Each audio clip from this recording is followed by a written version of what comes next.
வணக்கம் நண்பா, இதுதான் நம்ம சேனல் B.Sc.Agriculture. இந்த சேனலுக்கு நீங்கள் இப்போ தான் ஃபஸ்ட் டைம் வரீங்கன்னா மறக்காமல் சப்ஸ்கிரைப் பட்டனை ப்ரெஸ் பண்ணுங்க. ஸோ வாங்க வீடியோக்குள்ளே போகலாம். இப்போ நம்ம எதை பற்றி பார்க்க போகிறோம்னா fundamentals of agronomy and agriculture heritage. இதில் யூனிட் 1ல் லெக்சர் 2 தான் பார்க்க போகிறோம். ஸோ அது எதை பற்றினா இந்தியன் அக்ரிகல்ச்சர், இந்தியாவில் நடக்கக்கூடிய விவசாயம், அதனால் வரக்கூடிய நேஷ்னல் இன்கம், அப்புறம் பெண்கள் விவசாயத்தில் எவ்வளோ முக்கியத்துவம் தராங்க, அவங்களுக்கான எம்பவர்மெண்ட் என்னென்னு சொல்லிட்டு தான் நம்ம பார்க்க போகிறோம். ஸோ இந்தியன் அக்ரிகல்ச்சர்னு சொல்லிட்டு பார்த்தோம்னா ரொம்ப முக்கியமான ஒன்றுங்க. நம்ம இந்தியன் எக்கனாமியில் ஒரு பெரும்பங்கை இந்தியன் அக்ரிகல்ச்சர் தான் இது பண்ணிட்டுருக்கு. என்ன காரணம்னா ஒரு 60% of workers Indian society at least விவசாயம் சம்மந்தப்பட்ட துறையில் தான் 60% ஆஃப் மக்கள் வேலை செஞ்சிட்ருக்காங்க. அது மட்டும் இல்லாமல் இந்தியாவில் 43% ஏரியா விவசாயத்துறை, அதாவது விவசாயம் பண்ணுற நிலங்களாக தான் இருக்குது. ஸோ இப்போ ஜிடிபி பார்த்தோம்னா 16.5% 2019. ஓகேவாங்க. ஸோ விவசாயம், இந்திய விவசாயம்னு சொல்லிட்டு பார்த்தோம்னா நம்ம மக்கள் சமூகத்தில் ரொம்பவே முக்கியத்துவமான ஒரு பங்கும், அப்புறம் மக்கள் முன்னேற்றத்தில் அதிகப்படியான இதுவும் உருவாக்கிட்டு தான் இருக்குது. ஸோ சரி, இந்திய விவசாயத்தோட சக்ஸஸ் ஸ்டோரி எப்படின்னு சொல்லிட்டு பார்த்தோம்னா, ஸோ 1960களில் நம்ம இந்தியா பார்த்திங்கன்னா உணவு இம்போர்ட் பண்ணிட்டு தான் இருந்தாங்க, அதாவது இறக்குமதி பண்ணிட்டு தான் இருந்தாங்க. ஆனால் அது எப்போலேருந்து மாறிச்சுன்னு சொல்லிட்டு பார்த்தீங்கன்னா க்ரீன் ரெவல்யூஷன். அப்போ தான் க்ரீன் ரெவல்யூஷனால தான் உணவு பற்றாக்குறைன்றது போய் 4 மடங்கு உணவு உற்பத்தி, அதாவது நம்மளுக்கு போதுமான அளவு உணவு உற்பத்தி நம்ம செய்ய ஆரம்பித்தோம். ஸோ அந்த க்ரீன் ரெவல்யூஷன் பசுமை புரட்சியில் என்னென்னலாம் எய்ம்ஸ் இருந்தது, என்னென்னலாம் முக்கியத்துவமாக இருந்ததுன்னு சொல்லிட்டு பார்த்திங்கன்னா, அதிகப்படியான விவசாய நிலங்கள் கொண்டு வரணும், அதே மாதிரி நீர்ப்பாசன வசதிகள் செஞ்சு தரணும். ஓகேவா. அதே மாதிரி புது புது வகையான விவசாய முறைகளும் அதிக உற்பத்தி கொடுக்கக்கூடிய விதைகளையும் கொண்டு வரணும். அதே மாதிரி புது புது டெக்னிக்ஸை கொண்டு அக்ரிகல்ச்சரில் புதுசாக விஞ்ஞானத்தின் மூலிமா ரிசர்ச் பண்ணி அதுலேருந்து வர பெனிஃபிட்ஸ் மூலிமா என்னென்னலாம் பண்ணலாம் அப்படின்றதெல்லாம் இந்த க்ரீன் ரெவல்யூஷன் மூலம் இதாச்சு. அதே மாதிரி வாட்டர் மேனேஜ்மெண்ட், அதே நீர்ப்பாசன வசதிகள் தான். ஸோ அப்புறம் எந்த டயத்தில் எந்த செடிக்கு எப்போ எவ்வளோ ஃபெர்டிலைசர் கொடுக்கணும், இந்த பூச்சினா என்ன பெஸ்டிசைட் தரணும், என்ன பூச்சிக்கொல்லி மருந்து தரணும்னு சொல்லிட்டு இதெல்லாம் பண்ணது தான் இந்த க்ரீன் ரெவல்யூஷனும் முக்கிய எய்மாக இருந்துச்சு. சரி, அடுத்து நம்ம நேஷ்னல் இன்கம்னு சொல்லிட்டு பார்த்தோம்னா, நேஷ்னல் இன்கம்னா எதுவும் இல்லைங்க, ஒரு நாட்டில் எவ்வளோ உற்பத்தி ஆகுது, அந்த கூட்ஸ் அண்ட் சர்வீசஸ் எவ்வளோ உற்பத்தி ஆகுது ஒரு குறிப்பிட்ட டைம் பீரியட், நார்மலாக ஒரு வருஷத்துக்கு தான் கணக்கு எடுத்துப்பாங்க, அதை தான் நேஷ்னல் இன்கம்னு. நேஷ்னல் இன்கம்க்கு மற்ற பேர் என்னன்னு சொல்லிட்டு பார்த்தீங்கன்னா கிராஸ் நேஷ்னல் ப்ராடக்ட், அப்படி இல்லைன்னா நேஷ்னல் டிவிடெண்ட், இந்த பேர்லையும் நம்ம சொல்லி கூப்பிடலாம். ஸோ இப்போ இந்த நேஷ்னல் இன்கம்மை எதுக்காக நம்ம படிக்கணும்னு சொல்லிட்டு பார்த்தோம்னா, ஒரு நாட்டோடைய வளர்ச்சி எப்படி உருவாகுது, எந்த நிலைமையில் இருக்குன்னு சொல்லிட்டு பார்க்கணுன்னா ஃபஸ்ட்டு அந்த நேஷ்னல் இன்கம் படிக்கணுங்க. அதே மாதிரி எவ்வளோ உற்பத்தி ஆகுதுன்னு சொல்லிட்டு பார்க்கணுன்னாலும் நேஷ்னல் இன்கம் படிக்கிறதுன்றது ஒரு முக்கியமான ரீசனாக இருக்கும். அதே மாதிரி ஒவ்வொரு துறையும் எவ்வளோ நாட்டோடைய முன்னேற்றத்துக்கு வளர்ச்சிக்கு எவ்வளோ கொடுத்துட்ருக்கு அப்படின்னு சொல்லிட்டு பார்க்குறதுக்கும் இந்த நேஷ்னல் இன்கம்ன்றதை நம்ம கவனிச்சுட்டே இருக்க வேண்டியதாக தாங்க இருக்கும். சரி, அப்படி அந்த நேஷ்னல் இன்கமில் என்னென்ன செக்டார் இருக்குதுன்னு சொல்லிட்டு தான் இதில் பார்க்குறது. First primary sector. ப்ரைமரி செக்டார்ன்றது எதுவும் இல்லைங்க, ஒரு ரா மெட்டீரியல் கொடுக்குறது. அது விவசாயமாக இருக்கலாம், இல்லை மீன் வளத்துறையாக இருக்கலாம், எதுனாலும் இருக்காங்க, அது எல்லாமே ப்ரைமரி செக்டாருக்குள்ளே தான் அடங்கும். சரி, அப்போ செகண்டரி செக்டார் அப்படின்னு சொல்லிட்டு பார்த்தீங்கன்னா, அதை ஒரு ஃபினிஷ்டு ப்ராடக்டாக, இப்போ தக்காளி இருக்குன்னா தக்காளி கெச்சப்பாக இது உருவாக்குறது, அந்த மாதிரி ப்ராசஸிங் இண்டஸ்ட்ரீஸ் எல்லாமே செகண்டரி செக்டாராக வரும். டெரிட்டரி செக்டார்ன்றது எதுவும் இல்லைங்க, ட்ரேட், கம்யூனிகேஷன், அப்படி இல்லைன்னா எக்ஸ்போர்ட் அண்ட் இம்போர்ட்ஸ், அந்த வர்த்தகம், ஒரு இடத்துலேருந்து இன்னொரு இடத்துக்கு கொண்டு போகிறது, அந்த மாதிரி இதெல்லாம் டெரிட்டரி செக்டாரில் வரும். இந்த 3 செக்டார் தான் நம்ம நேஷ்னல் இன்கமில் ஒரு பெரிய பங்கு விளைவிக்குதுன்ட்டே சொல்லலாம். ஓகேவா.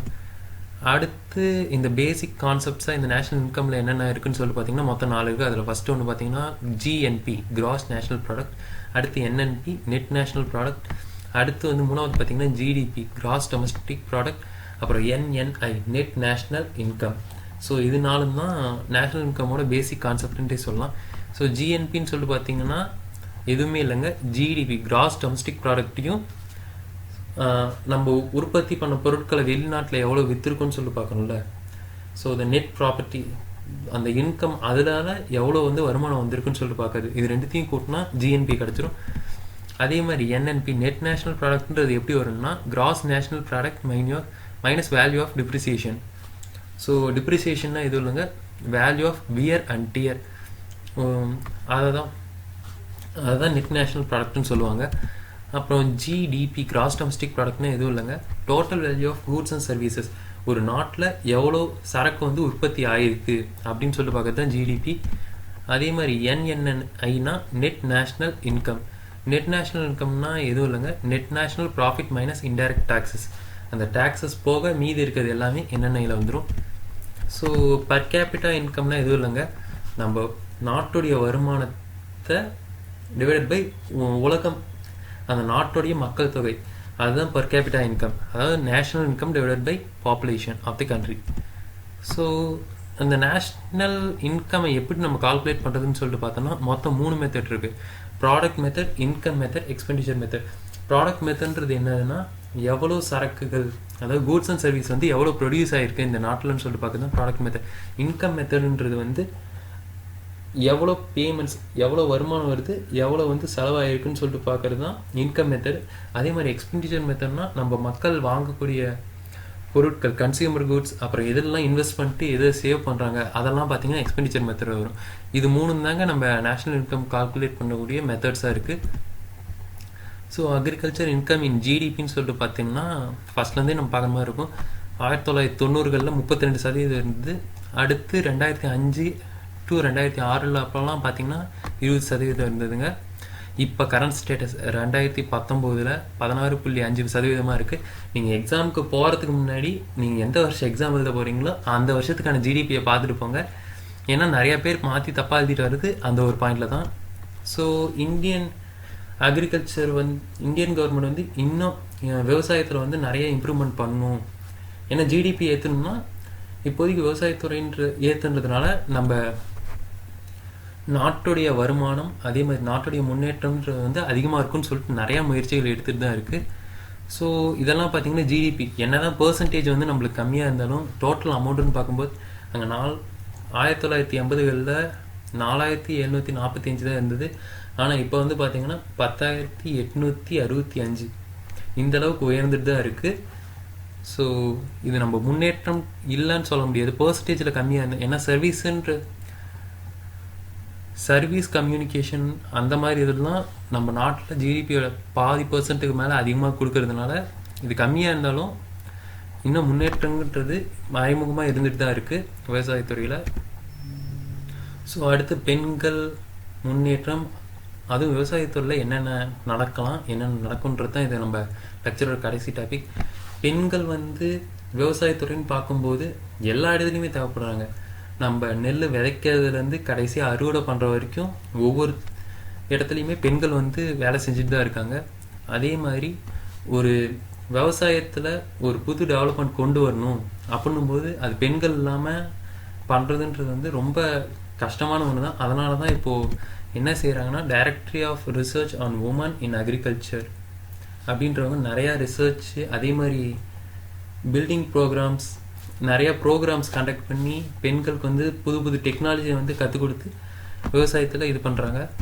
ஸோ இன்னும் ஒரு 2 பாலிசி மட்டும் நான் சொல்லிட்டு போயிடுறேன். அது என்னதுன்னா 2001 national policy for empowerment of உமன்றது வந்து ரிலீஸ் ஆச்சு.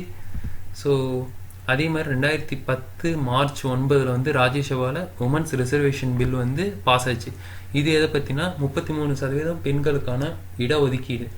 ஸோ இந்த 2 டேட்டு வந்து இந்த லெக்சரில் கொஞ்சம் இம்பார்ட்டண்ட்டான ஒன்று. அதுக்கு நம்ம மற்ற இதெல்லாம் படிக்காமல் போயிடாதீங்க. ஸோ இது 2த்தையும் கொஞ்சம் ஞாபகம் வச்சுக்கோங்க. ஸோ இந்த லெக்சருக்கான நோட்ஸை வந்து நான் டிஸ்கிரிப்ஷனில் கொடுத்துட்டேன், கூகுள் டிரைவ் லிங்க்கில் இருக்கும். மறக்காமல் போய் அதை எடுத்து வச்சுக்கோங்க, உங்களுக்கு எக்ஸாம் அப்போ கன்ஃபார்மாக யூஸ் ஆகும். ஸோ இந்த வீடியோ உங்களுக்கு பிடிச்சிருந்தால் லைக் பண்ணுங்கள், அப்படியே உங்கள் நண்பர்கள் எல்லாத்துக்குமே ஷேர் பண்ணி விட்ருங்க. மறக்காமல் B.Sc. Agriculture சேனலை சப்ஸ்கிரைப் பண்ணுங்கள், கூடவே அந்த பெல் ஐக்கானை ப்ரெஸ் பண்ணுங்கள். அப்போ தான் நான் போடுற அப்டேட்ஸ் எல்லாம் கண்டினியூஸாக உங்களுக்கு வந்துக்கிட்டே இருக்கும். So thank you.